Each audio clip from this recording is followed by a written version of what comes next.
Imagine waking up one morning in the late Cretaceous and finding a Tyrannosaurus rex waiting in your backyard, wagging its tail like a giant golden retriever. It would be any dinosaur enthusiast's dream, right?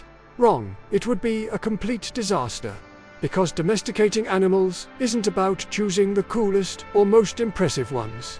It's about finding species that fit very specific criteria, almost like pieces of an evolutionary puzzle that humanity has assembled over millennia. Here at Aquaria Extenta, we've already explored the oceans of the Devonian, the skies of the Jurassic, and even the forests of the Carboniferous. Today, we're going to do a different experiment. We're going to scour the entire Mesozoic, not in search of the most spectacular creatures, but the most useful ones. Those that could have transformed a hypothetical human civilization in that period into something viable. And to do this right, we first need to understand what makes an animal truly domesticable. When Charles Darwin studied domesticated animals in the 19th century, something caught his attention. Cows, pigs, dogs, and horses shared curious physical changes that their wild ancestors didn't have. Floppy ears appeared in almost all of them. White patches in the fur appeared out of nowhere. Snouts shortened, brains decreased slightly, and juvenile behavior persisted into adulthood. This set of characteristics gained a name: domestication syndrome. Modern research revealed that by selecting more docile animals, less aggressive and tolerant of human presence, we're actually tampering with specific cells called neural crest cells. During embryonic development, these cells migrate throughout the body and influence everything from adrenaline production to the formation of cartilage in the ears.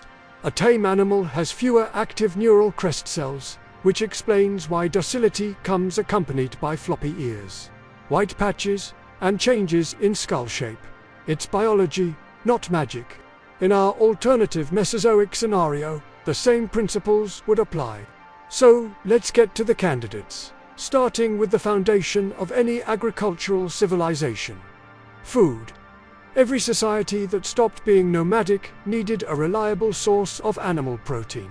Historically, we used cattle, pigs, goats, and chickens.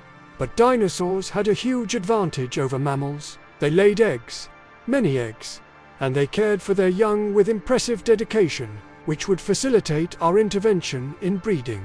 For meat, my candidate is Ouranosaurus. This early Cretaceous hadrosaur weighed about 2 tons and had long neural spines on its back that could serve for much more than thermal regulation. These bony structures would yield tools, fertilizers, construction bases, and even musical instruments. The hide would be resistant enough for coverings and clothing. And although we haven't found direct evidence of how much meat yield this animal would provide, conservative estimates based on body proportion suggest something between 700 and 800 kilograms per individual. 3 times more than a modern cow, with the advantage of growing faster thanks to the elevated metabolism typical of ornithopods. But eggs would be even more valuable. This is where Protoceratops comes in, a small ceratopsian from Mongolia that the original source doesn't mention. Fossils reveal communal nests with dozens of softball-sized eggs. Females laid between 12 and 15 eggs per clutch, possibly several times a year. With human management, controlling temperature, predators, and diseases, the hatching rate would skyrocket. And unlike giant hadrosaurids, Protoceratops was compact, measuring only 2 meters in length and weighing less than 200 kilograms. Perfect for breeding in smaller spaces, almost like chickens on an enlarged scale. Its herbivorous temperament and gregarious behavior would make the process even easier. With food secured, the next challenge would be mobility. Horses revolutionized human history not because they were the fastest or strongest, but because of the rare combination of speed, endurance, and manageable temperament. In the Mesozoic, theropod dinosaurs had a superior respiratory system. Air sacs distributed throughout the skeleton oxygenated muscles much more efficiently than mammalian lungs. This meant less fatigue, less overheating, and the ability to maintain intense effort for prolonged periods. Gallimimus is my choice here. This late Cretaceous ornithomimid measured 6 meters from head to tail, weighed between 400 and 500 kilograms, and reached estimated speeds of 55 kilometers per hour. More important than pure speed was its bone structure. Modern ostriches, distant relatives, are fast but too fragile to carry significant weight. Gallimimus had more robust bones, proportionally longer legs, and a center of gravity that would allow accommodating a rider without compromising balance or mobility. Imagine trade caravans crossing open plains mounted on these tireless runners, messengers carrying information between settlements separated by hundreds of kilometers, hunting expeditions accompanying migratory herds without losing pace. The saddle would have to be carefully designed, distributing weight along the pelvic girdle and avoiding pressure on the spine. But once domesticated through generations, Gallimimus would become the Mesozoic equivalent not just of the horse, but of the camel and bicycle combined.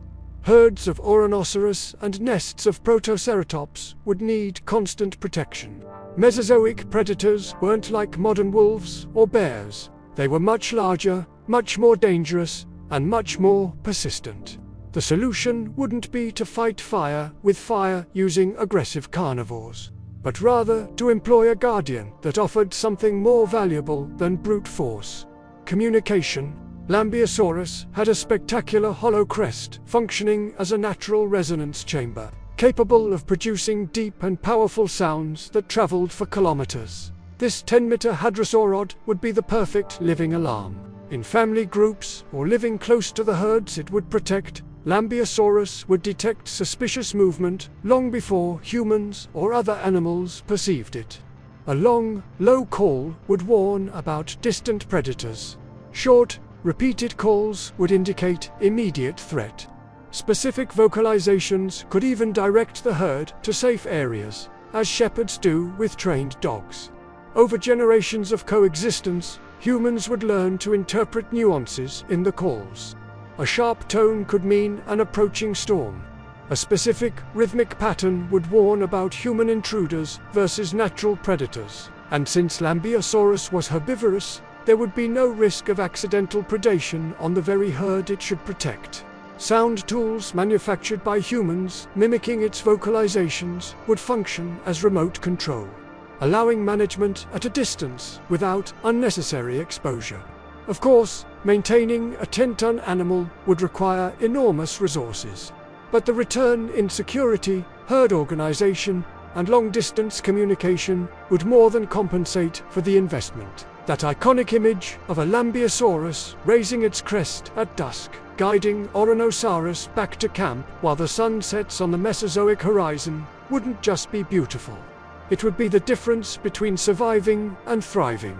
Now we come to hunting, an essential activity for any pre-agricultural human group, and an important complement even after the paraemergence of livestock farming. Historically, dogs transformed our efficiency as hunters. Olfactory tracking, pack work, obedience to human commands, and the ability to take down prey much larger than themselves made canids irreplaceable partners. In the Mesozoic, several groups of theropods exhibited social behavior, but one stood out: tyrannosaurs. Genetic research revealed that tyrannosaurs possessed between 620 and 670 olfactory receptor genes, numbers comparable to modern dogs. This indicates extremely developed olfaction, perfect for tracking prey over great distances. Fossil evidence of species like Albertosaurus and Daspeltosaurus shows groupings that suggest cooperative hunting, and unlike the popular image of the solitary and brutal T-Rex, smaller tyrannosaurs were agile, intelligent, and potentially more social. Timalengia is my choice.